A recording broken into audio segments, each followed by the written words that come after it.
And we're live, and welcome back to the CODESHO podcast, everybody. It's me, Cole, again, with my partner, Matt. And in today's episode, we're going to be talking a lot about whether or not college is worth it, whether it's something you should look at doing. If you're in college right now, maybe what your game plan should be. And it's going to be a pretty meaty section this time. There's a lot to talk about, so we're going to get through the tech talk pretty quick.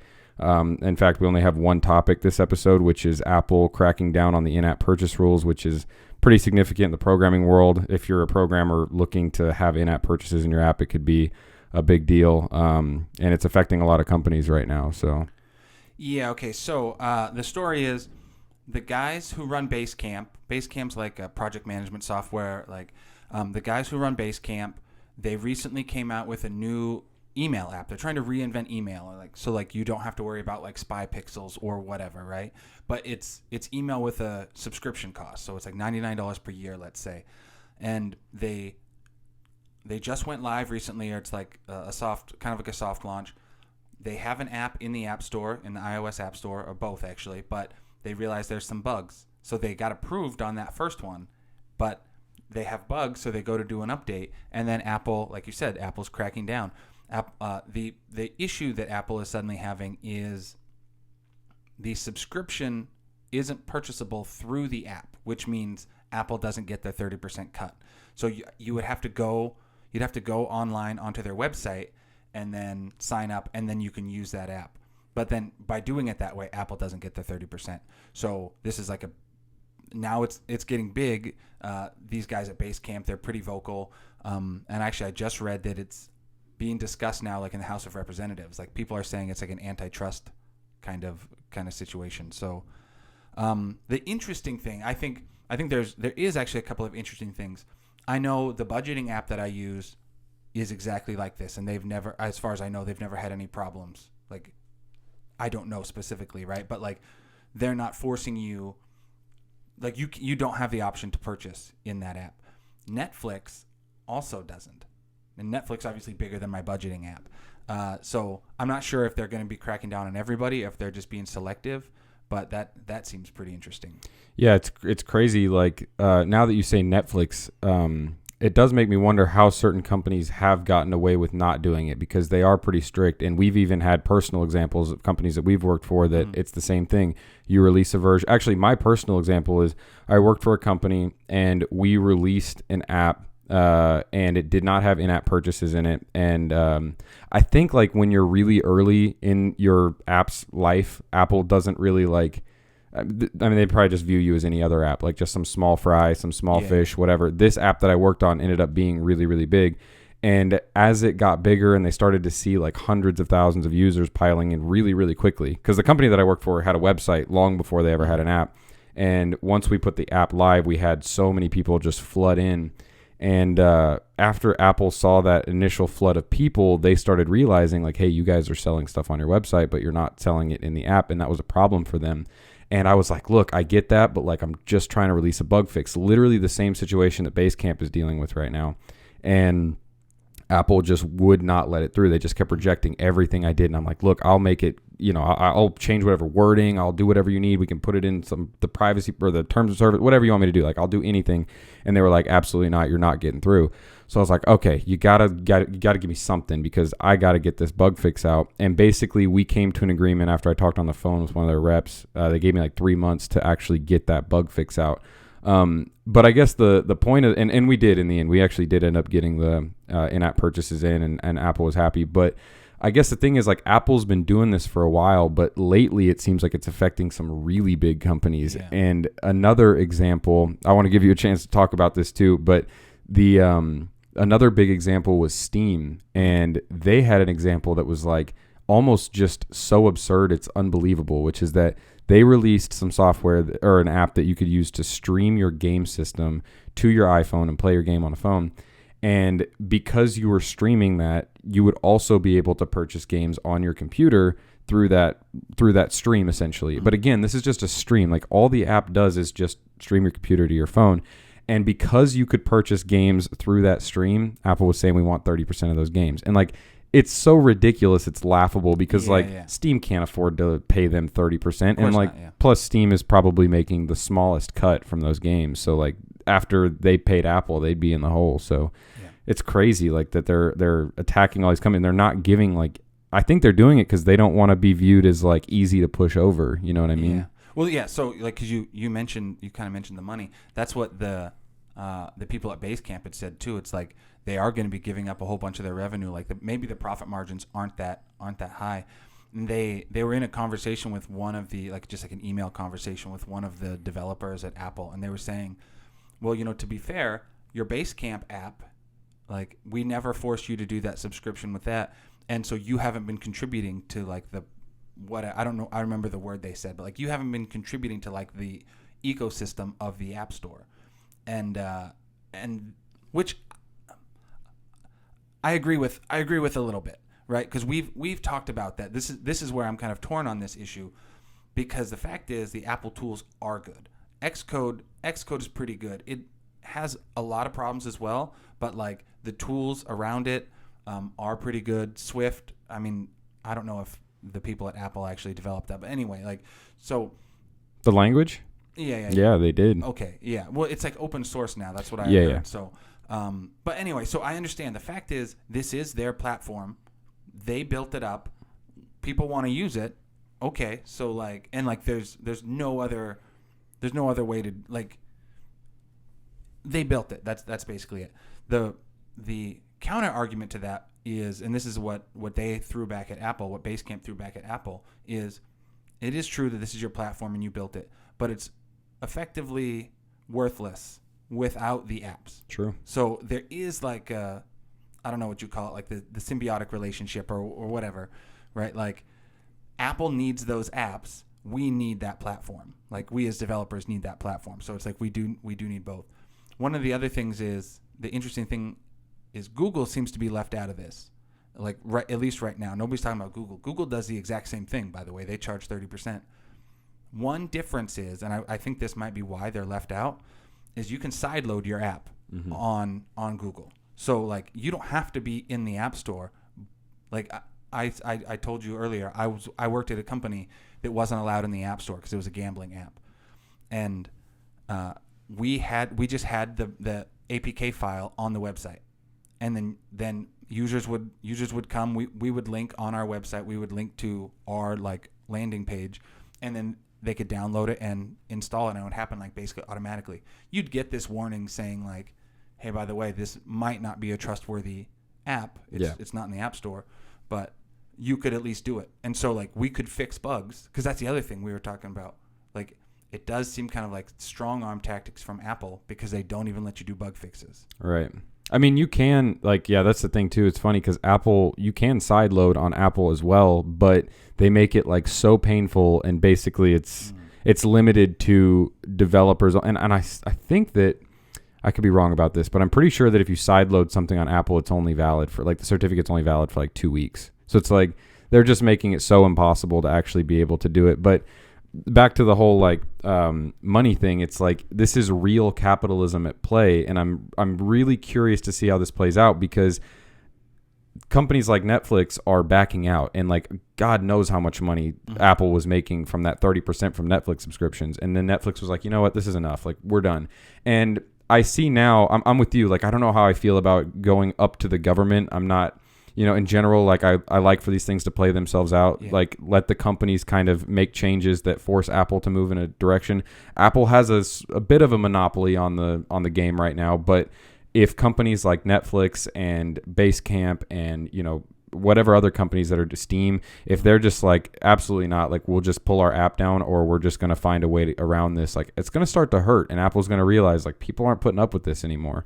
So, But at the same time, like you said, they do provide a platform, and they provide really good tools. I mean, like the UI kit framework and Swift UI that you get access to whenever you're making apps is incredible. If you think about the alternative of like writing it in Metal or something like that, it would just be almost impossible for the average developer to do it. So, I mean, we'll see how it plays out. It's a I'm gonna keep following this. It's really interesting to me. Yeah. We'll see, and we'll definitely follow up if any other companies come come up, we'll definitely talk about them in the future episodes.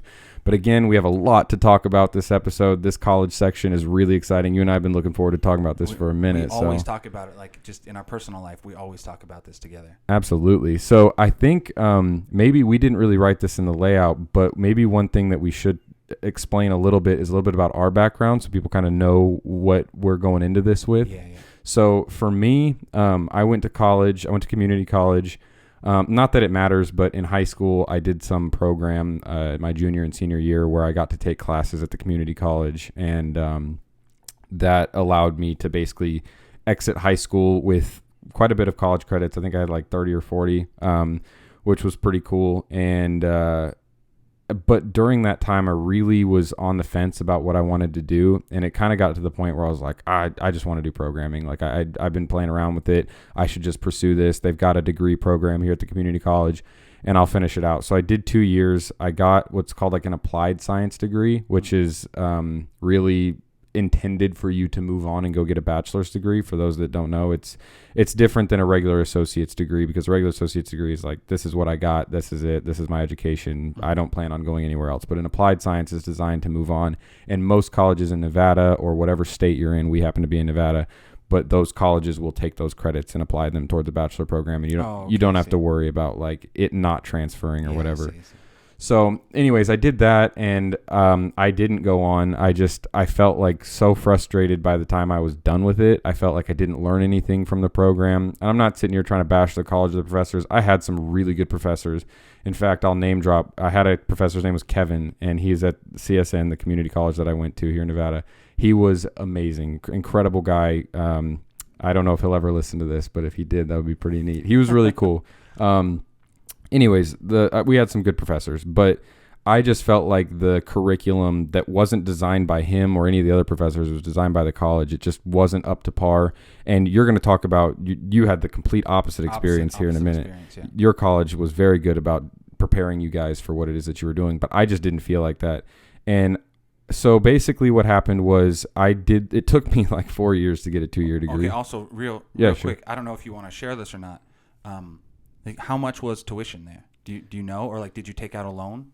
Or like. Well, I was fortunate because one, it was really cheap, and I had my parents helped me out a lot, so I didn't really have to take out any loans. But it didn't really matter anyways, because I don't know that it means anything to share all the financial ins and outs of me going to college. Right. But basically through the military, we were able to get some. I was able to get some really good benefits to go to college. So even if I did had to pay for it, I was very fortunate that what I did not cost a lot of money. It didn't. It was a community college. Like, the degree was relatively cheap. I think my semesterly tuition was like just over $1,000 maybe. Yeah, it was that sounds right. Yeah. Maybe like $1,200 or $1,500. So maybe in total, I honestly probably spent less than $10,000 getting that degree. So it wasn't. I mean, there's students that have tens of thousands, if not $100,000 in debt. That was me, by the way. We're going to talk about that. Yeah. So let me wrap mine up so that you can tell your story. This isn't the point of this, but this just kind of helps give people some background. So it took me like 3 or 4 years to get a 2-year degree, and that was mainly because while I was in high school, I wasn't doing exactly full time. It was more like 9 credit hour semesters or whatever.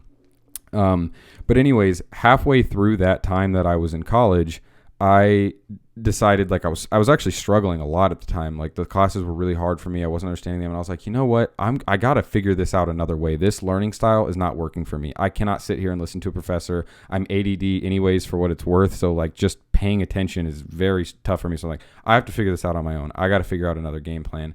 So what I did was I went and took a bunch of boot camp courses for the courses I was taking. So like, I knew I was going to take C++ next semester. Mm-hmm. So I was like, I'm just going to do a boot camp. That way I can come back, I can come into this course next semester and just dominate. Yeah. So actually that professor, Kevin, that I had, I took his class, which was C, and I failed it.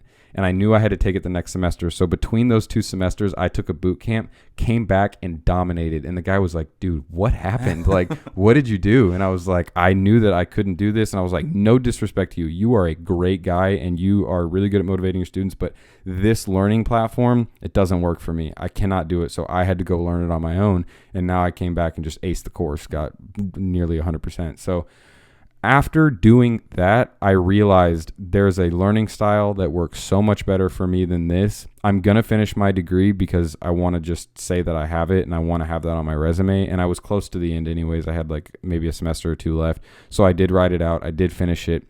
But I had a huge appreciation at the end of that for the other learning styles that are out there. What is your learning style? I'm curious. What's that realization that you came to?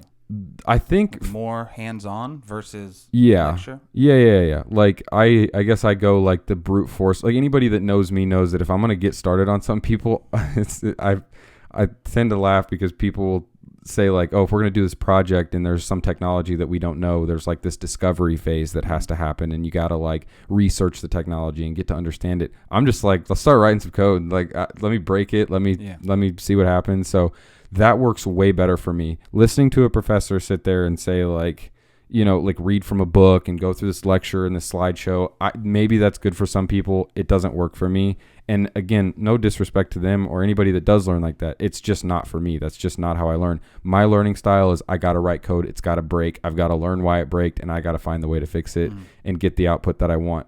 Also, I like follow along coding. I like to sit there and watch a video and code along with somebody and see what they're talking about. So I think that works better for me personally. But again, that could have a lot to do with me just being ADD and I can't pay attention to nothing. Well, here's the other thing. I think I have an interesting take because like this isn't even my background. But like since I was also a teacher, one of the things that because I'm 100% with you. We do have like it seems like a different learning style. I like to like learn a lot of like the technical details about something before I start. So maybe starting for me is like slower. Yeah. But I would still tell my students, even in class, you got to get your hands dirty. You have to jump into the code, start writing code. That's absolutely true. The one thing that I would also tell them that actually the best students I ever had, I had a whole semester of a C++ class that basically did this. I would say, read the chapter before you get to class. Right? And like nobody does that. Like that's what you should do. But it's like read the chapter and like come with questions, because then it makes the stuff like it makes it a more interactive class, right? Like that would be the dream of every professor, or at least maybe every good professor. So and then I also had students who would not wait till the last minute to do homework. I would tell them like the homework is only like 30 minutes or whatever. Do the homework on the first day, and then you're done for like 2 weeks. You won't have another homework. But then also you can ask me questions about it. And like, so that happened 1 year, like one cohort that I had, and it was just like, it was great. And I had like extra fun teaching. Okay. So that was just my thoughts on that. My background, is different. Like I said, like maybe it's because my learning style is different. I was doing, we already talked about this in that first podcast, but like I was doing construction. I didn't like what I was doing, so I decided to go to school. I went to, because I had friends who had already went to this, I went to Digipen Institute of Technology. It's very specifically a video game school. It was attached to Nintendo at the time. And like the president of our school was the CEO of Nintendo of America. And like I had teachers who worked on like Wave Race 64 and stuff like that. Like it was cool, but it was a super intense school. It was super specialized. Right from the start, we are learning, like first semester, we're just writing so many programs. I mean, like we would program nonstop. That's what it felt like. We did have a couple of like prereqs or like humanities courses or whatever, but those were just minimum. But like that, all that being said, we still had like, even what you were saying, the curriculum was more structured, which was nice. We had some really, really smart teachers, but like you were saying, some of my teachers also weren't great. That's definitely true. And coming out of it, like the tuition for that school was expensive. I went there. It was like 15 years ago, 14 years ago. I think it roughly cost me, for the 4 years, it cost me $60,000. But since I was programming all day, I also wasn't working. So I had to take out like student loans for living as well. Yep. And I was also a stupid, like they warn you not to take out more than you need. And, I was buying like Xbox. Yeah, I think this is the most hilarious thing about student loans is like you're going to give this guy or gal, you're going to give them tens of thousands of dollars per year and just say like, yeah, we expect you to spend this responsibly. Oh my God. I would be eating ramen for like 2 or 3 weeks leading up to that next semester payment drop. And then I would have like 15 grand, 15 grand or like 7 grand or I forget how much in my bank account. And it's like, oh, time to go get steak or whatever. I had a friend in college that every time I knew when she got her check, because like she would have some new thing, like she would get like the top of the line, like MacBook Pro, whatever. And you're like, do you really need like that? That just cost you half of your semester allocation. Like what? It's worth it. I need it. Yeah. And she wasn't even a program. This girl was in like philosophy or something like, oh man. Anyways, sorry. Yeah. I did the same thing though. I bought like at the time they had a 17-inch MacBook Pro, which was like the desktop replacement. School provides like free, like that's what your tuition is. But school provides computers in the lab. But I had to get myself a 17-inch MacBook Pro. Sure. And student discount saved me like $300, but it's still like a $3,000 thing. Yeah. So like I did go to school. I was the type of student who would buy all of the books. I wasn't like the perfect student or anything. I failed a physics course. I had to retake it. But I tried to be really studious. So I like school, and I think it was valuable to me at the time. And we'll talk about this. So like a lot of our experience going in or after college is different. But I think our conclusions, I'm not sure what our conclusions are going to be. So for you, like, what's the goal? What's the goal of college? What are you trying to get out of it? 100%. Yeah. So I guess this was, even as a freshman, I knew this right away because I was most freshmen are like 18 or 19. I was 24, I think 26, and I had worked like these kind of like, I don't want to say like nothing jobs, just like it was hard work, but it's just I didn't see that future for me. So even my first semester, I remember like all these people were talking about they wanted to make a really good game. And what they meant was they wanted to design a really good game. And I remember saying, I don't care about that. I want to become a really good programmer. I'm focused on the architecture. I'm focused on like, even if the game that I make isn't fun, I want it to work well. I want the programming to be good. That's what I'm focused on absorbing. So at this point, do you know any programming when you're thinking this? No, I had never programmed before going to this school. So what made you have this passion for like programming versus design? Oh, because the school I was going to was a programming school. We didn't have a design degree at the time. They do now. And and not to like rag, but you don't really like look at yourself as like a designer. You look at yourself more of like a engineer, like a logical. Yeah. Okay. Although at the time I was in a band, so I tried to be like creative. Like my first semester at school, I was in like a band, and I was like artistic, Yeah. But yeah, like the school that I was going to was very, like that part of it was very like technical focused. So that's why I knew that was the skill. Plus, I think it also helped that I had some friends who were programmers in the industry, so maybe they were influencing those thoughts. But so what you're asking me is, what was the goal? And I knew my goal was, if I can learn programming really well, I can get a job. And like right out of school, you can get jobs. Again, this was like 14 years ago. Like a lot of my friends right out of school got jobs at like 75 or 80K. Like, so money's the motivator. Yeah. Well, because like I said, I was working construction jobs. And I didn't like it. I didn't see a future in that. So that was 100% my motivation. And the only way that I could do it was to take out these massive student loans. But I thought like, well, if I can get a job that's 80K, which will turn into like 6 figures after just a couple of years, then it pays for itself. Which is like, for that school, I had actually seen people do that. I had a buddy who had been to that school and graduated. He was making good money. So there was like, it didn't seem risky to me. As long as you don't quit, it didn't seem risky. So looking back, did you get what you paid for? My path is also different. Yeah, I do think that.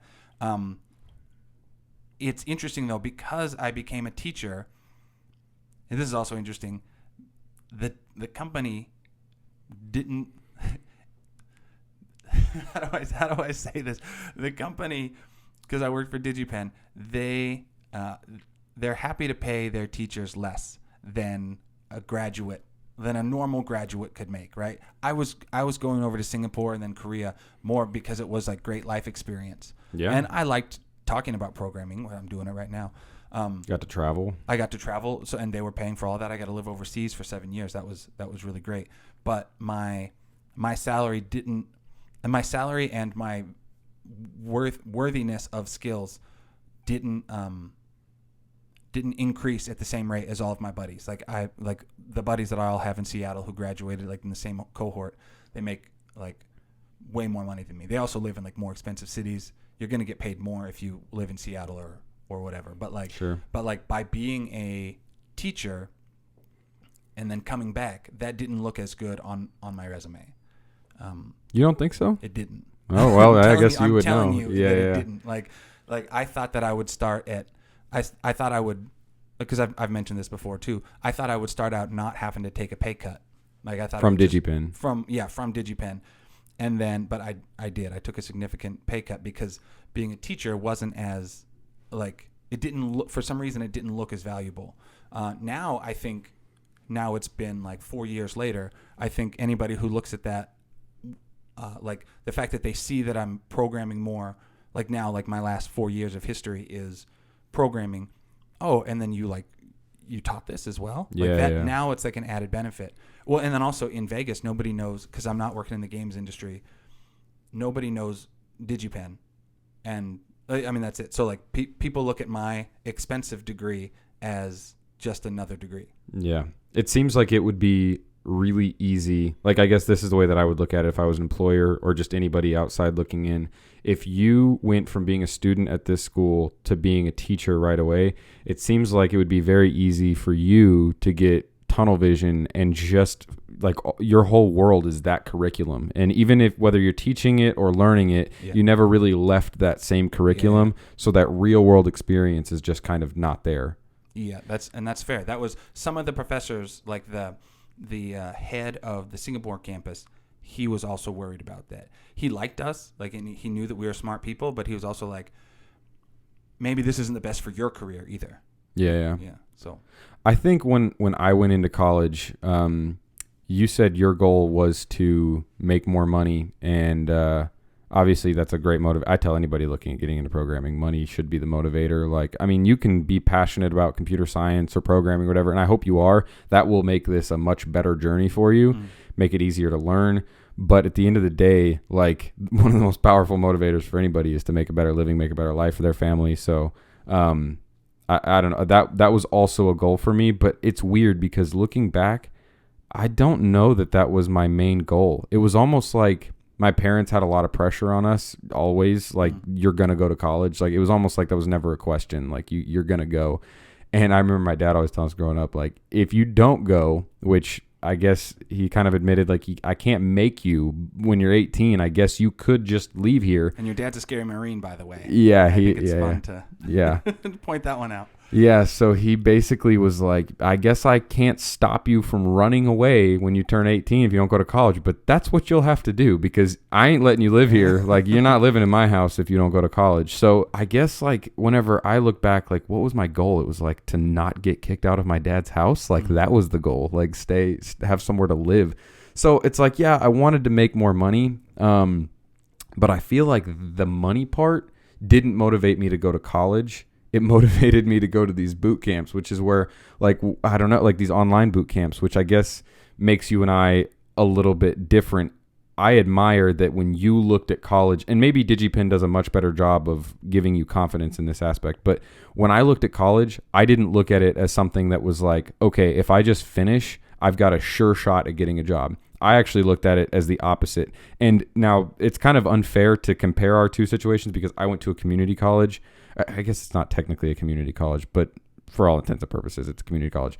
But maybe because of that, I didn't look at this and be like, yeah, I've got a sure shot at getting a job. I basically told myself, if this is all I do, my chances of getting a job are slim to none. And maybe that's not fair. Maybe there's a lot of students that leave that college. There's a lot of students in that program at that college for sure.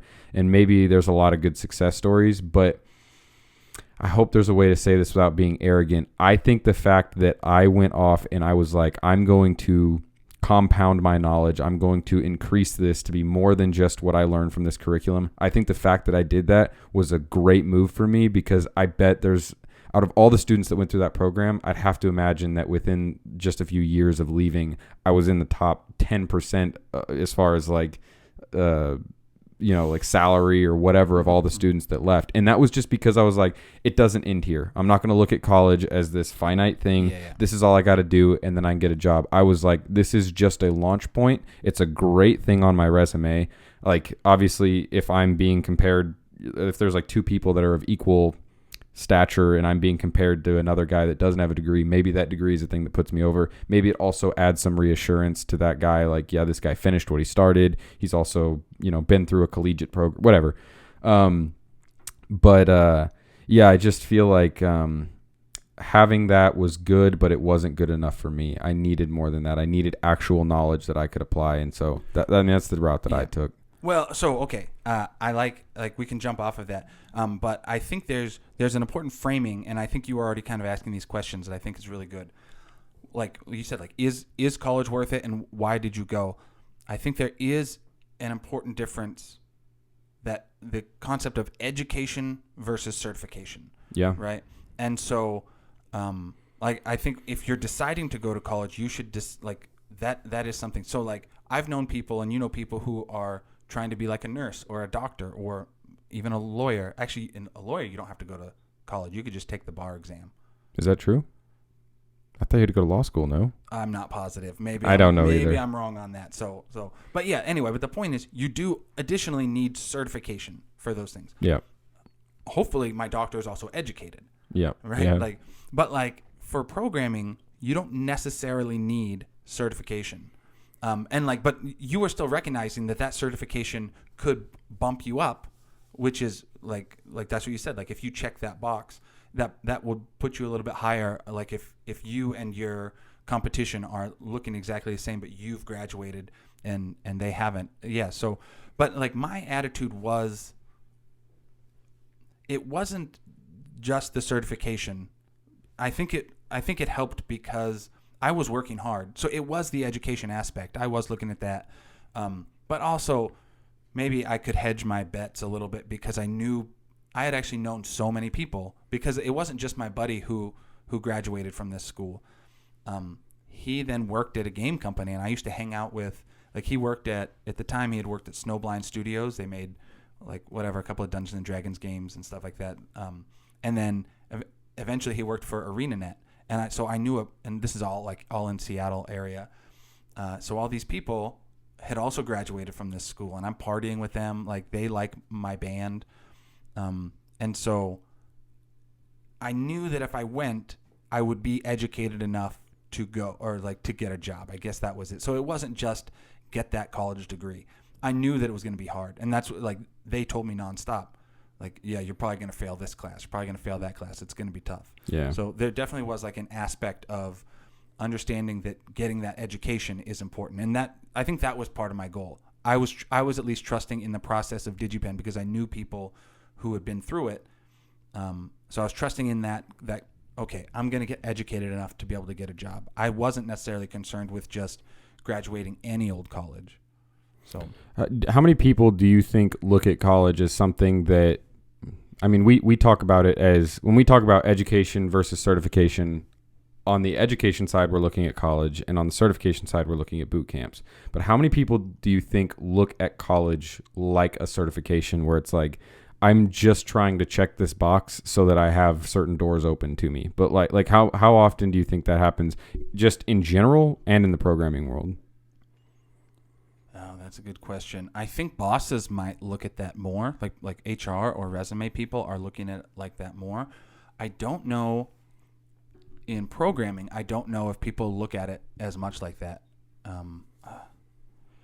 I listen to a lot of financial podcasts and stuff as well, and they talk about career stuff.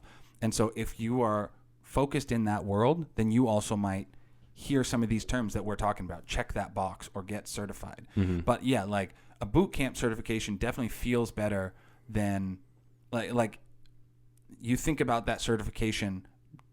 differently than a college diploma. But still, it is actually that same thing. Yep. Right? Like, you have been certified by this accredited school, University of Washington or DigiPen Institute of Technology, that you know this material to some degree. Which are backed by the government, I think that's why that's like the most legit form of education, and that's why people don't look at trade schools or boot camps, which boot camps are really just compressed trade schools. They, like that's why maybe people don't take that as seriously. So I think the thing that makes trade schools so appealing to people, though, is that because you get to learn this skill in this hyper compressed format, like you go into it thinking this is with a trade school, whether it's a trade school or a boot camp, you're thinking the same thing. You're thinking, let's say it's a trade school and you want to go be a diesel mechanic, or it's a boot camp and you want to be an iOS engineer. You're going into this thinking, I'm excited about iOS engineering, or I'm excited about being a diesel mechanic, and I'm going to go do this thing where I know day one we're going to hit the ground running and we're actually going to start learning that thing that I'm excited about learning. Which for me, we could talk about this a little bit more in a minute, but I think that's huge. Is if students are excited about the thing that they're learning, they're going to be so much more motivated to do it. It's like a child learning to walk or talk. It's like they're excited to learn that thing, which is why they, learn so quickly, versus college, where it's like you're going to get this very highly respected degree and certification out the backside, and you're also going to learn a lot along the way. But the beginning, you have to admit, even you, nobody likes the prerequisites. Nobody likes taking the algebra. Nobody likes taking the prerequisite English course. Like, nobody wants to do that, which is why I think a lot of kids drop out of college really early in their career. And that sucks too, because now you've spent a bunch of money on the beginning of some education that you didn't complete. So yeah, to be fair with DigiPen, again, that is my experience. I think that DigiPen is more like a trade school. Like, they don't call themselves. It's different than like Washington State University or whatever, like University of Washington. It's not that. They call them DigiPen Institute of Technology. It treats itself like a trade school. We are there to learn how to program video games. And so, like, from semester one, we have like 3 classes that are programming, like about computers. Like, you're learning introduction to computer architecture, and sometimes it's like story time. You're building a game. You're learning you're diving in. We did have some English courses. The English courses are actually kind of fun. One of them was, it is like English, but like we learn about like Joseph Campbell and the hero's journey. And so it's like we learn storytelling, like through English, because some people are going to be designers. Yeah. So in that case, it is a little bit different, which is why I think my experience was different. Plus, it was led by a bunch of people who worked at like Nintendo. Mm-hmm. Like, eventually we did have other professors that were like who had worked in other game companies, but like it started by a bunch of people who had worked at Nintendo, and they had worked at Nintendo at night, and then they came and like taught during the day, basically. So I kind of agree with you. Like, it was more like, in that case, it was more like a trade school as well. And didn't the guy that made DigiPen, you've been talking about Nintendo and their relationship with them, but didn't he kind of create it to like have a source of talent for Nintendo? Yeah. So, I'm trying to think. Yeah, like Claude Comer, he's like our president. He stopped being president actually of that, but like he was also like.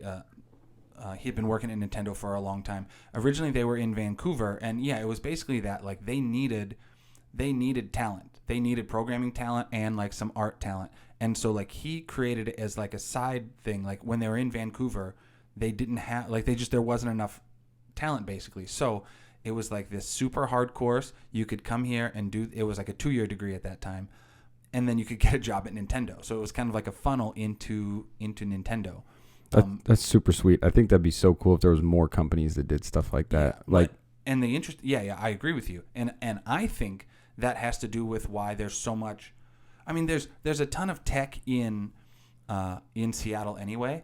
But there's also a ton of video game companies. Yeah. And I think that has to do with DigiPen. I can't prove that, obviously, but like DigiPen had been in like Redmond for just years, and there's like 100 and something, maybe even more now, like video game companies in Seattle. I think people graduate and then work for a company and then start their own company.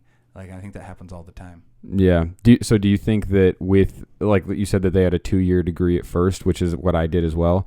Do you think that's enough time to get good enough at something like programming or like whatever it is that you were specializing in, whether it's video games or whatever? Is that enough time to? So I do think that, I briefly mentioned this before, but like I said, I remember when I was a sophomore and I was like, again, we're programming all the time. I'm a sophomore. I'm going and meeting some of my friends who are like University of Washington CS or like electrical engineering students. And some of the students from University of Washington, fourth year students, they've been in school double my time. They're asking me questions about like the standard template library in C++. They're like, oh, is that thing good? Is that worth using? And I'm just kind of like, I mean, and actually, that could be a whole another discussion, but it's like in general, you're probably going to use that thing. It's like that's the library built around like the support tools for C++. So it's like, oh, is UIKit like worth using? Is that good or something? Yeah. It's like, but you use it. Like you just use it. What are you talking about? Yeah. And again, like there's more advanced topics or like there's more advanced questions you could ask about that, but I don't think they were there yet. They just had no experience with that. After 4 years at like, and University of Washington supposedly has like a great CS degree. Like that's also what I had heard. But practical knowledge was nothing compared to what we did at DigiPen. Yeah, I like the you mentioned this a lot when you and I talk, and you've been talking about it a little bit now too. That like social aspect of college, meeting and networking with people and professors. Yeah, I feel like even when I was in college, I didn't really do a whole lot of that. Maybe I was just being an introvert or something like that. Maybe I just didn't want to talk to people, or maybe I felt like they were on a different path than me. That was the other thing. At the community college I went to, they called it like the CIT program, the Computer and Information Technology program. It was a broad group of people. There was a lot of people there, but the one problem that we had was that it had a very high turnover rate. People were leaving all the time. I don't know if you guys had the same problem at DigiPen, but yeah, people were coming in and out all the time. So for that reason, I didn't really connect with people. I didn't socialize with people that much because I don't even know if you're going to be here next month. So that's a problem. But also there underneath the umbrella of the CIT program was so many different specializations, which I kind of think maybe, I'm trying to think if that's a problem or not. I'm not sure. Well, but that's another topic I want to talk about on a different podcast. Is specialization versus generalization. Yeah. And some of it's for a school or a company. Some of it's for whatever. But yeah. So let's not worry about that right now. Yeah, sure. That's a whole nother topic I want to talk about. Yeah, but that was a problem because it was like I didn't feel like what these other students were working on was in line with what because again the curriculum was too broad. They all had different things, and there was. I don't want to call them specializations because even they were still broad, but it'd be like web development. You'd have like a web development one. You'd have like a game development one. There was even an app one that they did. I don't even know if that ever took off very well or not, which I think they should invest in. That was another problem. I don't feel like there's enough app development college programs out there. Like we had just barely started when I graduated. Was it games or was it like actual apps? It was still games. Still games, yeah. I just think like the mobile world is growing so quickly, but like it seems like the regular, like not like, again, you said DigiPen's kind of like a trade school. Within regular universities and community colleges, it doesn't seem like they're focusing on the things that students are excited about and the things that students could get jobs in. Like if you and I talk, we could probably easily come up with 3 things, and if you and I both guess, we'd probably guess the same things. What are the top 3 things that you can get a job in right now? And I bet without even, I can read your mind, it's probably app development, web development, and then probably, I guess .NET is still, but like there's a ton of .NET jobs out there. That's such an old technology. But I mean, those would be my 3. And it's like, I don't even remember them really teaching even the web development thing that they had, even the web development specialization that they had at my college. It wasn't like what you would actually be doing. Like they're not teaching you React. They're not teaching you Vue. They're not teaching you Angular. They're teaching you raw HTML and CSS and maybe JavaScript. It's like you're not going to be able to leave and go get a job with that. Yeah, so that's like in the outline I made. That's some of the cons that I have. Like you're not like if you go to what sounds like a traditional college. Well, first of all, even DigiPen for 4 years, I still, especially after I was teaching at DigiPen, I would still say 4 years might not be enough. Like you can get an entry level job in game programming, or you do know enough to start your own company. To be fair, we have had a few students who've started their own company, but I just don't know if I feel that way about your average CS degree in another college. I think that's a big problem. You don't necessarily have a structured, like where DigiPen, because it was a trade school, it seemed very structured, and it seems like other colleges, the courses are more like a la carte. They might have some like rough prereqs, but like you might learn, and this was kind of like your experience where it's like you're learning Java over here and then maybe like some database stuff over here, but like there might not necessarily be a course. There's certainly not a course like here's what you're going to do when you get a job. Yeah. And there might not even be a course like here's how you tie everything together. Yeah, whenever I went through, I did Java, C, C++, Python, Raptor, HTML, CSS, and a little bit of JavaScript. And I'm just like, at some point, the returns are diminishing here. Like, I could spend another 2 years here, and I really don't know how much this is going to add. Like, I need to go work on something that people are working on in the workforce right now, which is why I think the concept of boot camps has exploded, is because developers have there's a lot of developers out there that want to help other developers, including us. And if you and I were to talk about what's the best way that we could make a contribution and get people doing things that they want to do, neither one of us would go be a professor. I don't think you would go do it again. I think you'd teach a course. I think you'd teach a boot camp. Yeah. Because you know that like I can teach you a skill that's worked for me, that works for so many other people. It's in high demand. Companies are willing to pay good money for it. That's what people need to focus on, not these super generalized things. And there's along with that, like again, like a con for college is sometimes professors can be busy. Like at a typical college, like University of Washington or something like that, like they're focused on getting tenure, so they have like research topics.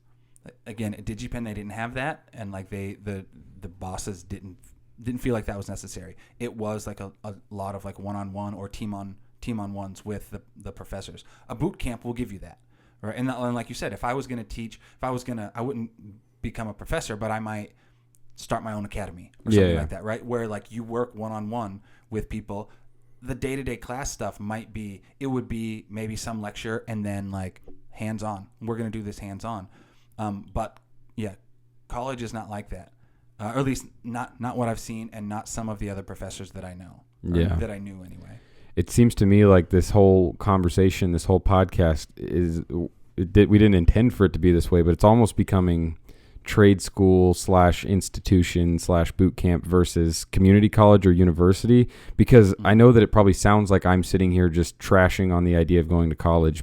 In reality, this might sound like backwards or hypocritical or whatever. I don't regret going to college. Whatever it is that I did got me here, and I'm happy with where I'm at. So I'm good with that. I just don't know that if I went back, I would do it again.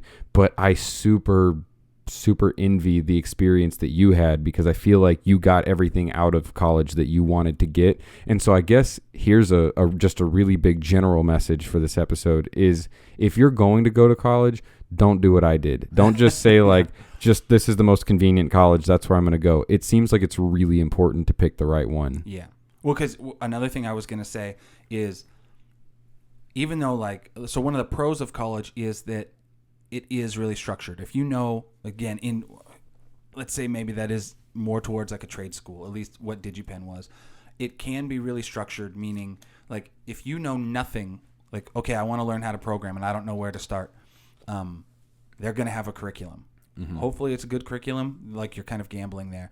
But one of the problems of a college is it might be a little bit too structured, but so like I said, good schools can train you for real world experience. DigiPen, I think, did. So we had like the standard, like, by the way, we only learned C, like, or we learned C and C++, and like all of the classes accepted that that's what we were gonna like do. We could branch off and do other stuff, but like, but along with that, so we had like the classes where, okay, you're gonna parse this string and like whatever, swap it or whatever, like a bunch of like string manipulation from the command line stuff, which seems kind of boring. Mm-hmm. But every year we have a game project, like real world game project. That's cool. And like, and that's it. You would get on a team, and you had like you had like teachers that would like help out. So you'd do presentations every like 2 weeks or every month or something like that. But it was that real world experience where like the course or the assignments themselves in like the C classes would be very structured. Like, here's the rules, here's the output, match this output exactly. The game class is like, now you're using that stuff. And like, okay, what do I do next? I'm like leaking memory over here. figure it out. And like the teachers can help you because that is what they're there for. But like now you run into these like you're off the rails basically. Yeah. And so I think that's good because that's how jobs were. Like you've had a job. You had a job where I've had jobs. Yeah, you've had jobs, but like you had a job where they said, okay, we want an app. We don't have an app. We want an app by December. Yep. Any more specs? Yeah. No, that's what we're paying you for. You figure that out. Yeah. And so that's, to me, that is real world. Yeah. Versus following that, like the command line. Yeah. That was a crazy experience because it was also, and this is another thing, you got to be prepared to wear a lot of hats, which is what I had to do in that situation. Do you have a designer? No, we don't have a designer. We hired you. Oh, well, I'm an app developer. But sometimes companies don't know exactly what they need. This is a little bit off topic of the college thing, but man, if you get an opportunity like that, take it and run. That is awesome because now you get the chance to be a designer or be a whatever and, make an attempt at that. But at least you have the fallback if they don't like it or whatever, that like, oh, well, that's not what I am anyways, which in the end with that job is sort of what I ended up doing. They ended up hiring a designer, which ended up being good, but I just did enough to get them started and get that off the ground. But back to the topic of like never getting to a point where you're working on a project that like you're actually excited about or want to work on. That was the problem with the curriculum that I had was they said like, we're going to give you 6 languages that you need. I think it was like 6 or 8 languages, 2 that you'll specialize in. That's the requirement to get the degree. And all that specialized meant was that you took a 2nd level course or like a 200 level course or whatever. That's literally all that it meant. And so with those 6 or 8 languages that we took that were just 100 level, low level courses, we never could get away from the command line because like that's all you're gonna be able to do in the first semester of a course. So that kind of sucked. At least in the 200 level courses, we sort of got to start working on some stuff that we actually were excited about. But this kind of makes me think too that I wonder if you look at like the 6 month or what is it, 4 to 6 months for a semester or whatever. It's what is it? 16 weeks, 4 months. Yeah. So during that time frame, how much can you learn in 16 weeks? I would say a lot. I'd say you could learn a ton in 16 weeks. If you're starting now and you don't know anything, man, where you could be in 4 months is insane. Yeah. So why is it that after you take one semester of one language at a college, especially a community college, why is it that you feel like we're still in the command line? Why is it like we're still not doing anything that we're excited about? And I think the answer is, and this goes to one of those cons, I hate that I'm just sitting here bashing college. I need to come up with some pros. But the problem that you have with college is that your learning speed is hindered by everybody else in that classroom. If you're somebody that likes to move at rocket speed, it's not going to happen because the professor has to maintain pace with everybody. So you were a professor. How do you deal with this? Do you have students that were like, man, I'm ready to move on to the next thing, but like, we're not there? Like, how do you deal with those students that are, or how would you recommend to a professor that's doing this right now? How do you help accelerate the students that are at that faster pace that they want to learn quicker? Yeah, so I might have been in a better position. So I wasn't like a professor at something like University of Washington where there's maybe 500 students, right? I would have like 20 to 30 students. Like 30 would have been upper level. And like they were there. I would be teaching them first semester, second semester, third semester, fourth semester. They would do like those courses or like the 2 years. And since I was like the main programming teacher, we had a game teacher and a graphics teacher. But so I knew the students pretty well. So like that helped. That already helped right there. But I would cater to, I would tell all the students, ask questions if you want. If nobody asks questions, then we're gonna go at a faster pace. But if people are asking questions, I know it's kind of boring for some of the slower students. So I would work with them, not necessarily give them different assignments, but like we would have like bonus sections on the assignment. So it would be like the core assignment, and it's like it wasn't necessarily that you would get extra points, but like, so let's say like, again, we're doing some string manipulation assignments, right? I would always have stress tests where we would do it like, okay, like normally I'm going to run this test, run it like 2 or 3 times to see if it's crashing. Mm-hmm. I'd have like the stress test where we run it like 10 million times. And here's my time that I got. Here's like, I would time it on my machine or whatever, or like the student machines and my machine were basically the same. So like the time that I would output would be on effectively the student's machine.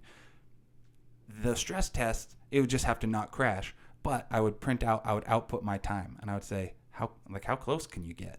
And like a lot of times, I found out that students, like the higher level students, they liked that stuff. Yeah. Because like within 30 minutes or an hour or 2 hours, they can get this assignment done. But it's like, oh wow, but it's like 3 times slower than maths. Yeah.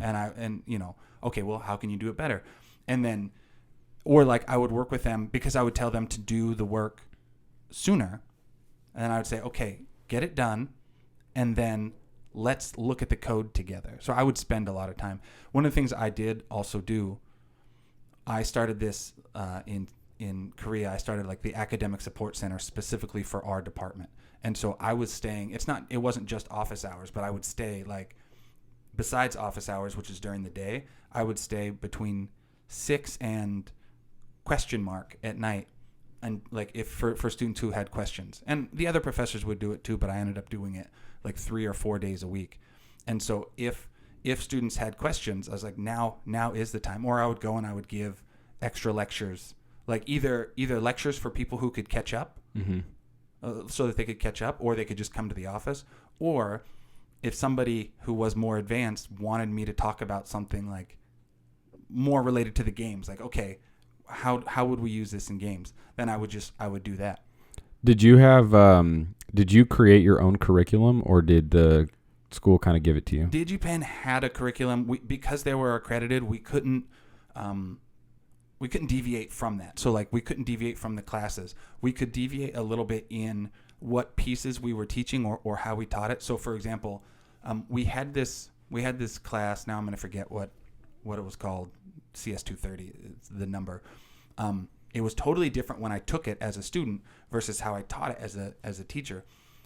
We had this like kind of like, in my opinion, a poor version of a game engine that students would use to like learn from.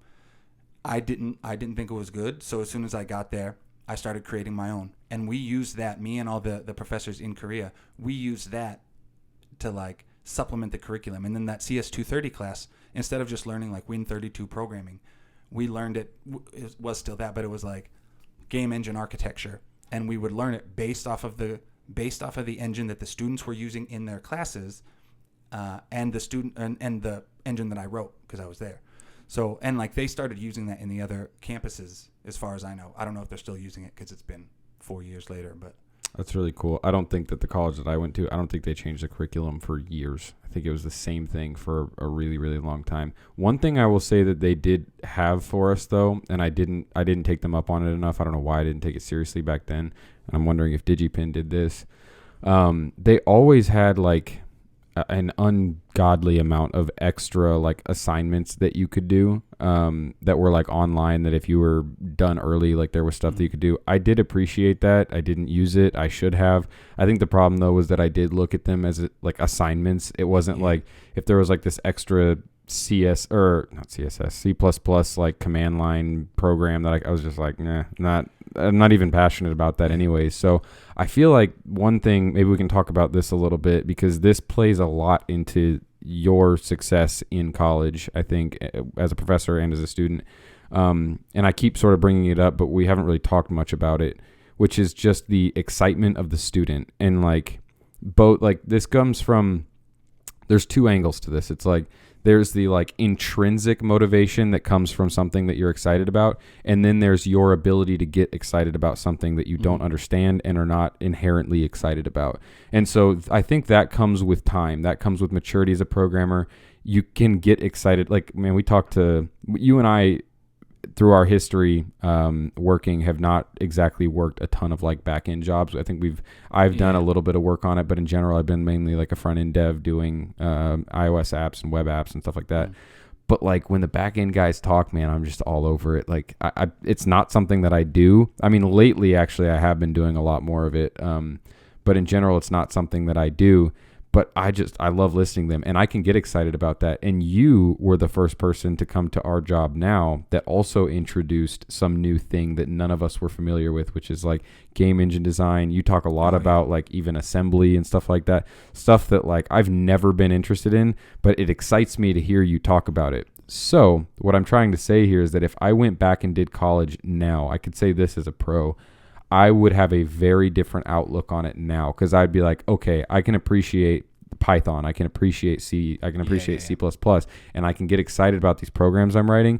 But it's just then that I think here's the problem. When you go into college or trade school or whatever, again, I said this earlier, it's like you have an outcome in your head. You know why you're there. You know what you're expecting to get out of it. And whenever you're consistently not advancing the thing that you're there for, you get frustrated. I think the thing, though, is me learning C and C++, that could have been insanely valuable to me if I would have taken it more seriously, but I didn't. So at least in your case, the game thing, everybody can get excited about that. That's there. That's why they're there. But like, I guess, the question I want to ask you is how much does that get leveraged at DigiPen? But I guess that's a bad question because you don't have to. They're just there. Well, that's what they're there for. Yeah, but we do have a pretty high, or at least at the time, like we had a pretty high like dropout rate. So let's talk about that. So why do you think DigiPen?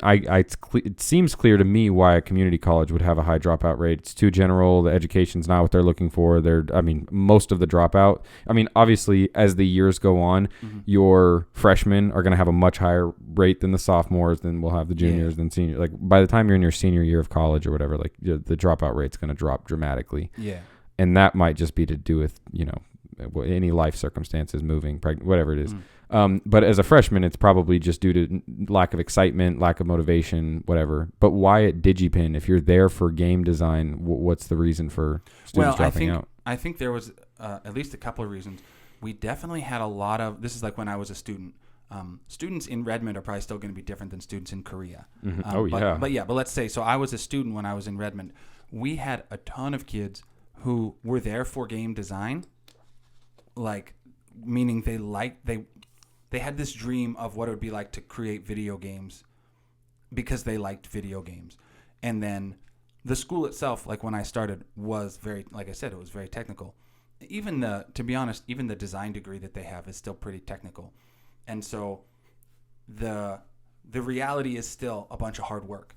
And like there was a lot of hours. I'm certainly not a genius. And at the time, I liked math, even when I went to community college. But at the time, I hadn't really been doing math, like geometry stuff, for probably like 5 or 6 years, because like you don't need that much geometry when you're like hanging mirrors and shower doors. And so like there was a lot of nights when I would stay up studying. And because it's games, there's a ton of math and to a lesser extent a ton of physics. So like we are learning. We're like, besides just the programming, we are learning calculus. We take math basically every semester for the first 3 years. Yeah, you have to. You have to. That's it, right? And then the graphics courses are also just intense math. The graphics courses were like the first dropout point. That was, like people might drop out after the first semester just because it just wasn't fun. Yeah. But in the second semester, you take this CS 200 and CS 250, which are both like the core graphics courses. And like I mentioned before, you're building your own triangle rasterizer, which nobody really needs to do. It is a good exercise, and it's kind of cool now that I think about it. But it was hard. Yeah. It was hard. And like the matrix stuff is hard. And like understanding like the 3D world and how to move objects around in space, it's hard. It's like, and so like I said, there was a ton of nights where I stayed up late. And like this is going back to what you were talking about before. Like one pro of college is networking, but at DigiPen we definitely made it known, or like the teachers made it known, like you're not going to graduate on your own. Yeah. Meet other people. Like you're going to have to work together. And so, by second semester you end up working with other people. Yeah, that I like too that you said that at DigiPen that they have you work. Was it at the beginning or the end of I think it's at the end of the course you were saying, where you intentionally have students from the design program work with students from the engine program, and they have to make a game together. That's so crazy cool to me because we even get the art students, because we have like an art campus. They could be on a team. So you get like professional 3D animators. That's so cool. It was cool. For us, the closest thing I had to that in college was we did like group PowerPoint presentation, or they do the type of thing where it's like at the beginning of the semester, they tell you, hey, we've got this big project at the end. You have to talk about this topic with your group, and it was a PowerPoint and nobody cares about it. In fact, everybody's avoiding that until the last minute. Shame on the college for not recognizing that that didn't even add any value to the course at all. Go ahead. Oh, just we had that too, and that's where I think even at DigiPen, like there's certainly things I could pick on. The fact is, your average programmer at a game company, at Valve or Snowblind, or even us, like at the company where we're building apps, we're not really giving presentations to people. Yeah, no. And so it's like I don't think that I wouldn't say that that's a valuable skill. But we are collaborating all the time on actual coding programming projects. So I think that's why that thing at the end of DigiPen where you have those students work together and they're all doing different roles, that's so cool. Yeah. That's so cool. That is, I think, a benefit of doing something like that versus what I did, because what I did didn't teach us at all how to work with other programmers. And actually, that's kind of a con of a boot camp too. Unless you go to an in-person boot camp, I've been talking a little bit more and more about online boot camps, because that's more what I did. I never did like an in-person boot camp. But if you do an online boot camp, that is one thing that you're going to struggle with, is that you've never worked with somebody on another project. But maybe one way to circumvent that is like maybe submit some PRs or something, go on GitHub and just try to. I mean, yeah, a lot of people do say, so this is kind of like, because we're saying, is college worth it? I guess the alternative isn't necessarily a boot camp, but it would be like learning on your own. And a lot of the pros of college, including networking and stuff like that, you can do on your own. It's just harder. Like, for example, a good pro of college, I 100% agree with this, there's deadlines. If you're studying on your own, there's no deadlines. I mean, there can be, but you have to have the discipline to actually care about those deadlines. Yep. And that's true with a boot camp. If you're studying on your own, you can also network. But yeah, you have to network by going to GitHub, like opening up looking up issues on like a project that you want, or like just forcing yourself to collaborate, which is probably going to be really uncomfortable. I don't even do that. Yeah. Right. One or two things related to like a project I like, but it's very small. I don't do that. Yeah. I think if you're going to be skilled at anything, like discipline is like, that has to be there. And like, regardless of whether, like, it's easy to fail college. It's easy to not I mean, I definitely did it. Like I probably graduated in the bottom 20% of my class or something. I did not take it seriously, and I regret that. I really, really do. Like, as much as I sit here and talk about how much I don't like what I did, I don't regret doing it, and I do wish I participated more, because I have the outlook now on everything in life. Now I feel like I'm 10 times more disciplined now than I was in college, if not 100 times more disciplined. So I look at the things in my life now, like, so this would be a good thing for somebody in college.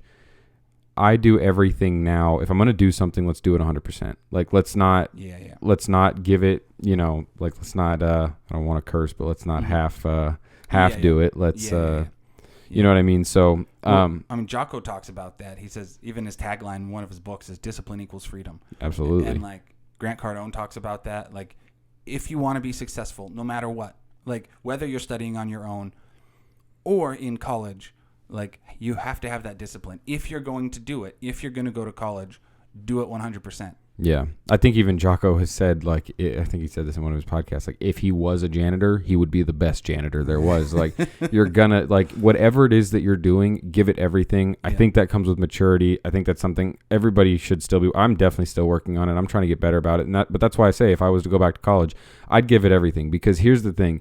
Even if, like, let's say you're doing college because you want to have that thing on your resume that opens up doors. Like, there's no doubt that that's a thing. Like, you're going to open up more doors. You'll have more opportunities for jobs if you have that degree. So if we can acknowledge that, and that's the reason that you're going, that's a good reason. And I mean, statistically also, you're going to probably make more money if you go to college. So, I mean, there's lots of reasons to go. Now, here's the thing. You're going to go, and out the backside, you're going to have a degree regardless, and that's one part of it. But the other part is what you do learn from it. And if you're going to spend 2 years there, and let's say they suck, like let's say you don't want to be there. That was me. I did not. Every day I went to college, I hated it. I did not want to be there. But I could have taken so much more out of it, and I would recommend to any student, if you are just there, just get after it every day. Yeah. Don't don't half do it. Do it to the fullest extent that you can, especially if you're one that's not working. Like that was hard for me. I did work full time when I was in college, but if I wasn't, especially, I'd had all the time in the world to give it everything I had, and I should have. Yeah. We haven't talked much about this because we've kind of just been focused a lot. It hasn't been super structured, and that's great because I think it's been fun. But we've been talking about college very specifically.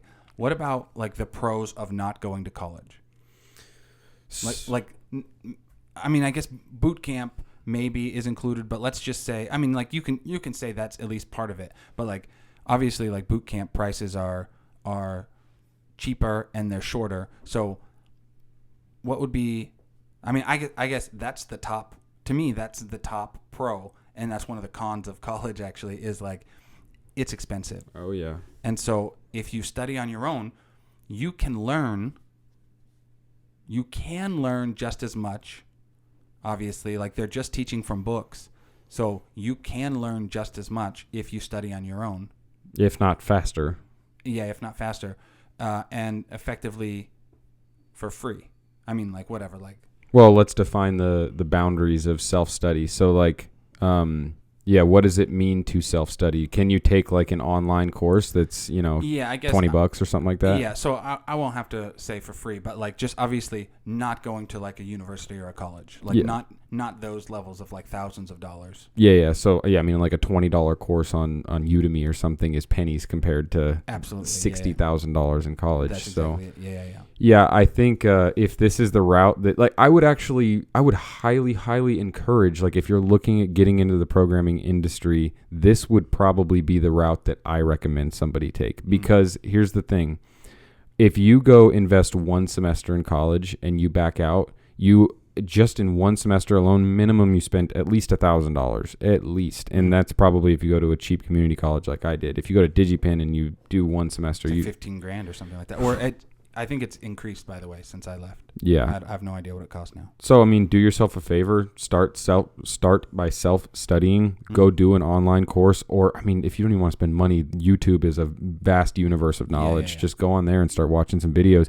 And, I mean, you might decide within 2 weeks, man, I'm glad I didn't go to some college because I hate this. This is not what I want to do. Good. That's actually really good. You didn't waste a bunch of money. Yeah, you didn't spend any money. Yeah. Good for you. The other thing is if you can get good at self-study, then you will be really good at college. I don't think it's the other way around, though. I think if you're really good at college, that doesn't necessarily mean that you'll be a good self-studier, but you can be very successful in college if you know how to self-study. If you're self-motivated, you know how to learn the things that you want to learn, you'll be really good at college.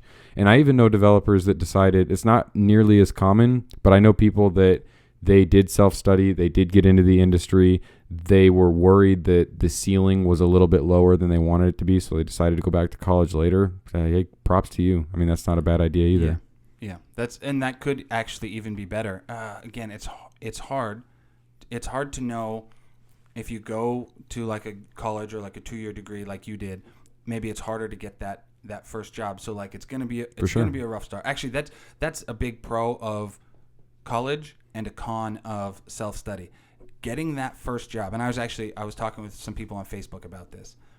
Getting that first job is going to be the toughest. Yep. If you don't have that degree, if you haven't networked with people, that's going to be tough. Yep. But after that, if you've worked at a place for like 2 years, or whatever, like I don't know, a year or 2 years, that degree starts meaning a little bit less. And like you can always go back or like get an online degree and check that box.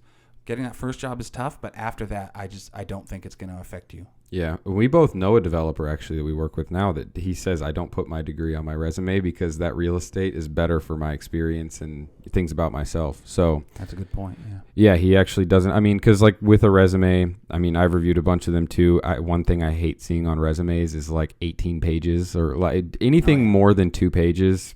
I think you need to do an ego check there. Like, let's back it up and let's just put the things that this person needs to know. I don't need to know you don't got to write me a book. I just need to see a high level overview of you. I never put like my work at Godfather's Pizza on my programming resume. I know people, I've seen resumes where people do that, like from the time you were 16. And also, like, if you're applying for a programming position, I probably don't even care that you went to high school. You don't need to put that on there. But people will put I got the advanced diploma, and it's like, okay. back off, dude. Like nobody, it's not that important. Sorry, it's not that important. So, but anyways, the point is, I am picking on people that do that. But the point is, you've got a resume. I say 1 page. I keep my resume in 1 page. You can learn everything that you need to know about me if you're going to hire me in 1 page. I firmly believe that. But 2 pages, I'll consider anything more than that. I think you're egotistical. But anyway, so he says that within that 1 or 2 pages of his resume, he's like, I've got more that I can tell you about myself than going to college. Like that's not important to me. Like, that's a good point. Maybe there's a job that I did, or there's some description about me or whatever that I think is more important. So yeah, I mean, that's a tough one, is like recognizing what are the things about. At some point you'll realize like all of the things about yourself that you've gotten to that are worth putting on a resume, worth explaining to somebody. And I think in the beginning, like, especially if you're young, that college thing, that's going to help you take that leap into that first job. That's going to be the thing that it's like, well, it's better than nothing. Like saying that you did some boot camp, somebody's probably not going to hire you, but somebody might be willing to take a chance on you if you've done a boot camp in college or something like that with some combined experience. So what does the programmer do that does self-study? He becomes a good expert and he's looking for a job. I'm curious to hear your thoughts, and then I have some thoughts on it as well. What do you think? What does that person do? It's not as valuable. Unfortunately, this isn't as valuable. But start off by doing your own projects, right? And then additionally, go to places like GitHub. The world is so different now. Go to places like GitHub and contribute. Like I think that's probably, especially if you contribute on things like Node. Like you can contribute on Node. Yeah. Like that's crazy. Like even if it's just like some tests or whatever, right? But like now you can put that on there. So I would like, that's basically all that you would have. If you don't have a college degree, you have your willingness to work hard, willingness to take less money. Yeah. Because I think that would be important. That's why I think internships are fine. And then like if all you have is personal projects, understand that they're not that great. Like maybe they're not as treated as valuably. I guess it depends on what the actual project is, right? But like, I had a guy, like, we ended up hiring him anyway, but like he said he had made a game on iOS, and it was literally just like clicking on an egg, and then you clicked it 4 times, and then like it didn't even do an animation. It just showed like an elephant hatching out of the egg, or like whatever, like a bird. It was like 4 different things. Yeah. And he was like, yeah, I made my own game. And it's like, that would take like 30 minutes. It's like, it's nothing. So like in that case, like, but he had also worked at like Wolfram Alpha. Mm-hmm. You know that? Mm-hmm. Yeah. I was like, well, okay, I care about that. Yeah. But yeah, so, but that's all. If that's all you have is working on your own projects, like that is what you should focus on. I have an interesting bit of advice. This is something that I did. I don't know that I actually ever used this, but I could have, and I think it would have been a good idea. There was just a small time like musician guy that did these live streams years ago that I really liked the music that he had. And this was before I got my first job. This was after I completed college. I mean, I still didn't feel like college was enough to get me a job. For me, it genuinely wasn't. Like I still needed more. Fortunately, I told this in another podcast, I got into a job that I was able to work my way up. But regardless, one thing that I did during that phase that I was looking for a job is I reached out to this musician. He wasn't big enough to like, he would respond to direct messages on social media. So I messaged him and I said, hey man, like, can I make a website for you? Yeah. Like, I noticed that you don't have a website. Can I make one? Because immediately after that's done, now I have something on my resume. That's a professional project. It's a professional project. I don't have to say that I did it for free. And in fact, you don't really need to know anything about it. All you need to know is that I was the web designer for this guy. Here's a link. Boom. And you could do that over and over and over again and have 2 or 3 things that you could put on your resume. That's going to look really good. Yeah. So yeah, I did mention that in the outline anyway. But yeah, like go to Fiverr, friends or relatives. Again, hopefully not like Matt Casanova's brother or whatever, right? So but you reached out to like a stranger. But like if you can do that in the community, in wherever, like find people who need websites or apps, or because like additionally you are getting real world experience. Yeah. Like that is real world experience versus like if you're building your own project, you might skip the hard stuff. Yeah. Right. If you're building this website for this musician, he says, well, I kind of need it to look like this. It needs to do this thing. Okay. I don't know how to do that, but I'll do it. So like, yeah, like that is really, really good advice. Yeah, you'll get that element of working with. I mean, maybe that guy's not an employer, but like it's pointless if I don't do what he wants me to do. So you get that same sort of feedback that you're going to get from an employer, or that you're going to get from a client if you go on Fiverr, if you go on freelancer.com, or you go on, what's the other one? I can't remember the other one at the moment. But anyways, yeah, if you go on any of those freelancer sites, like you're going to have to deal with clients. They're going to have unreasonable expectations. Well, reasonable or unreasonable, but either way, you're going to have to deliver. So, yeah, like that was a good example for me before I ever started a programming job of what it's like to give somebody what they want and also have to complete what I started. And like you said, I never got to skip those little things. Yeah. I've done a million projects in my life where I start like, there's like this really daunting aspect or feature of the program, and I'm just like, yeah, I'm gonna wait on that. I'll wait till tomorrow. Yeah.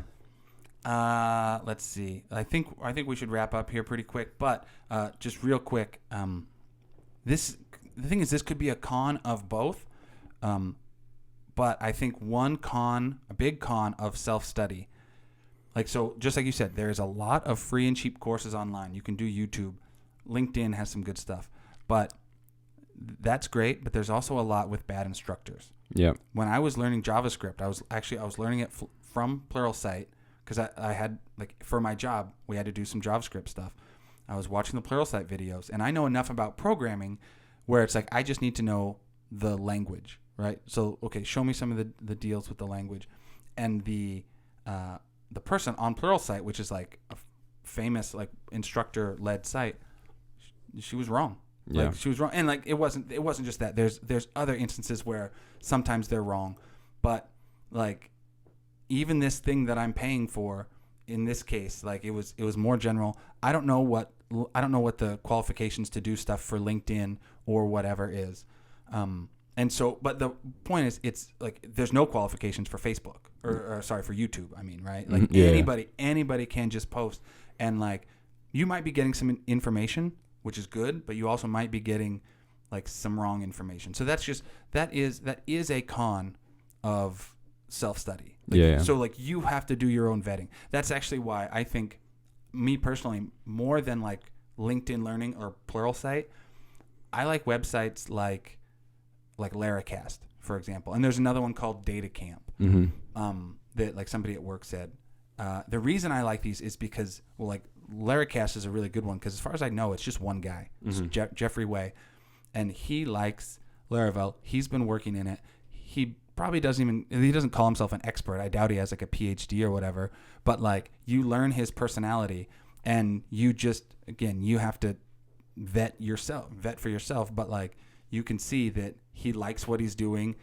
I think he's charismatic, and he eventually you realize he knows what he's talking about. Yeah. So I like that. And whether or not you go with a good instructor or a bad instructor, you say this all the time, and I like this. You're 100% responsible for your education. So whether you pick that poor free guy that, whatever, you're responsible for the outcome. Nobody else is going to do that for you. So I think like if there is that like little paid course, maybe like Laracast that like got a great reputation, this guy's taught a lot of students, I would just make that little investment because, again, you're responsible at the end of the day. If you take some crappy course on YouTube, you can't blame that guy if you don't come out the backside really knowledgeable. So I would invest in the guy that definitely knows what he's talking about and has a good reputation.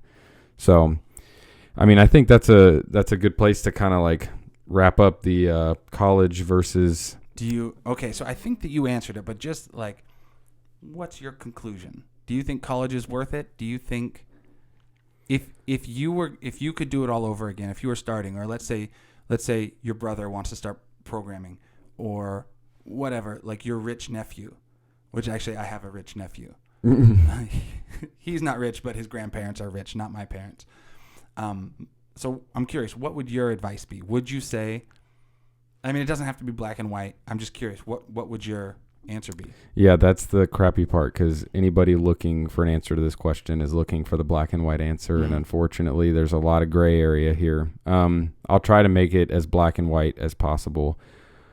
If you are looking for a path that is like you said, pretty guaranteed. If I can get through this and I can finish and get the degree, I'm pretty set to have a job. I would say do that. If that seems like that's going to work for you, do it. Just understand that you need to vet whether it's self-study or whether it's a college, vet the college, vet the instructor, make sure you're getting the right guy, and make sure that you're not just taking the most convenient route, because that's what I did and I super regret it. I wouldn't change anything, but I regret the way that I went about it. I was also really young, and I mean, I started when I was like 16, so I knew nothing.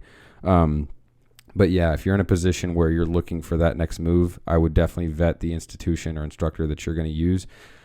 Now, with that being said, the black and white answer is, if this is something that you're looking to get into and you're looking to make some pivotal shift in your life and you want to get into programming soon, you want to make more money soon, I would say if your timeline is like less than a year, college, less than 2 years, college is not an option. Yeah.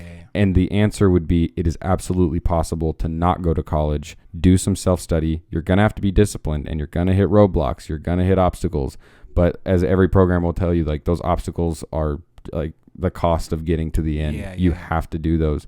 So yeah, if your goal is to get there in the next 2 years, it's possible. Do it through self-study. If your goal is to have a long-term success plan set up and you want to have a really solid resume and you're willing to put in the time and maybe you struggle with finding ways of self-studying, yeah, college is probably the answer.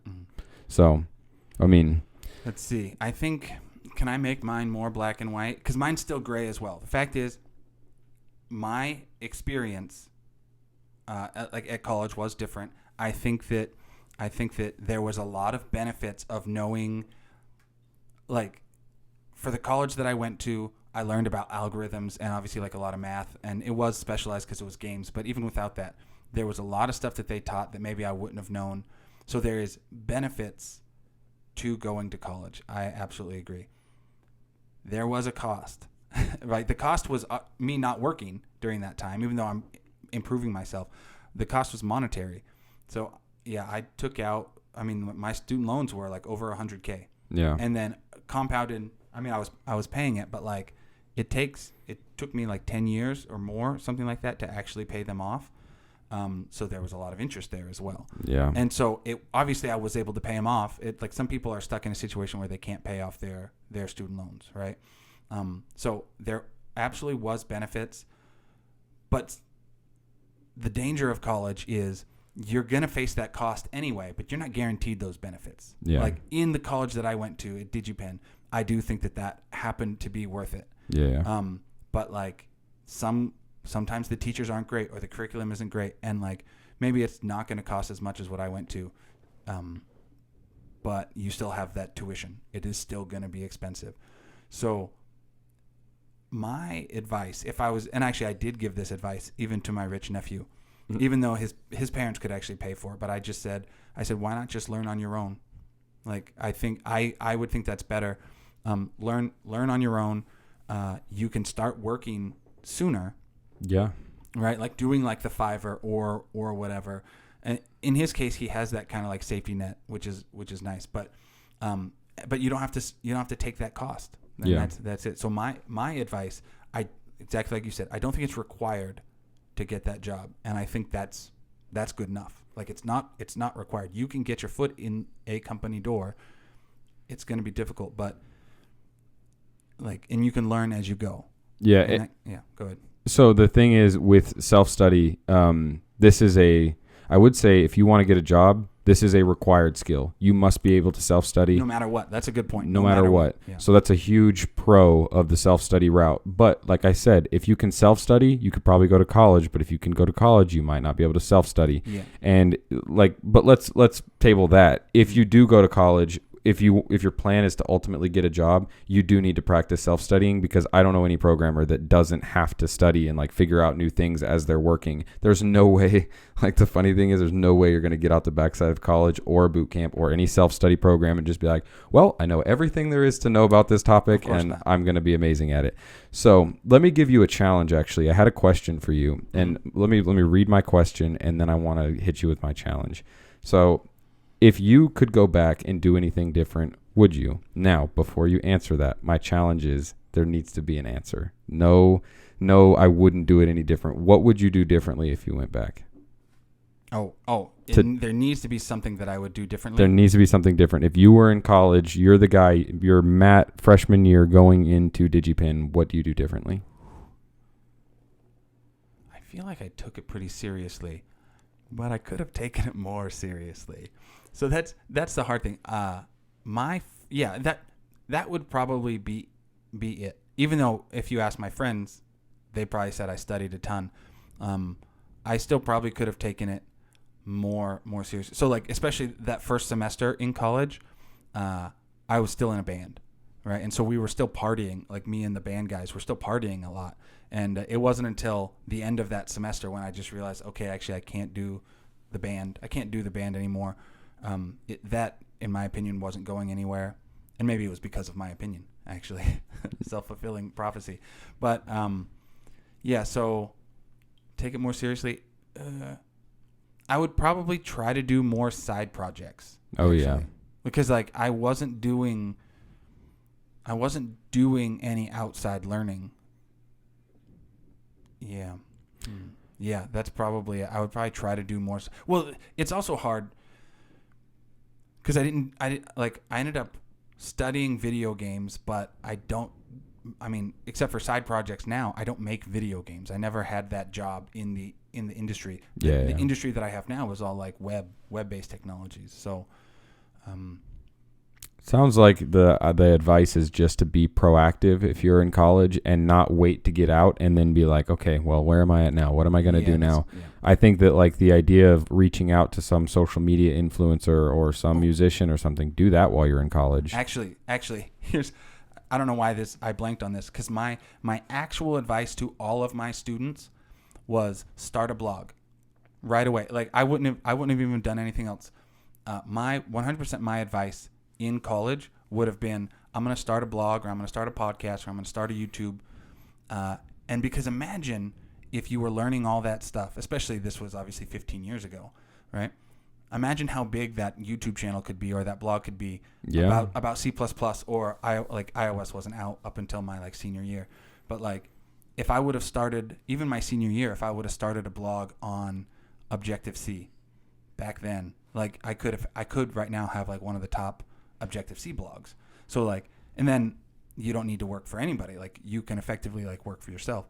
So like, and maybe that even goes, now I'm rambling, but like maybe that even goes back to the advice to, not just what I would change, but like advice to somebody who's doing self-study. Start that blog and start that social media, because by the time you go and look for a job, if you have a YouTube channel with 50,000 subscribers or 100,000 subscribers, suddenly like that might look, again, it's not the same as a college degree, but like if you're known for doing tutorials or whatever, in like you look different than just every other stack of resumes. Oh yeah. Yeah, and there's a huge market too, even for more than that. Like there's a huge market for people that want to see somebody else's journey that's trying to do the same thing. Yeah. And so yeah, I mean, even if you're like a day one freshman and you're like, I offer nothing to the programming community, you're wrong. Like there's a lot of people that want to be where you're at right now. Here's my journey. Yeah, show people your journey, show what it took to get there. Mm-hmm. I mean, that's kind of the purpose of this whole thing. This whole podcast is for us to tell people how we got here and offer some advice that we found on the way. So I think that kind of like wraps up our conversation today. But now we actually have a Twitter page up. We have a YouTube channel. We have the podcast on both Apple Podcasts and what's the one for Android users? Wait, say that again. What's the platform for if you want to find us on Android, the podcast platform that we're on? Oh, Stitcher. Stitcher. There you go. Yeah. We're on Stitcher. We're on Spotify. I think we're still waiting for approval. We're waiting for approval on Pandora, but everywhere else, like anywhere else where you can find podcasts, we're there, and we're just pending approval on like Pandora and stuff like that. I think it's just worth reminding people that we are literally just two programmers. We are not podcast experts, nor are we the most advanced senior developers in the world, but literally like we're trying to practice what we preach here. We're trying to show people how we got to where we're at. It's absolutely possible. There's a lot of ways to get here. That's kind of the cool thing. The diversity of the industry is really cool, actually. So, but yeah, I mean, that kind of wraps it up, I guess. Thank everyone for tuning in to episode 4. Episode 4. I'm excited. I'm excited. Many more to come. See you guys next week.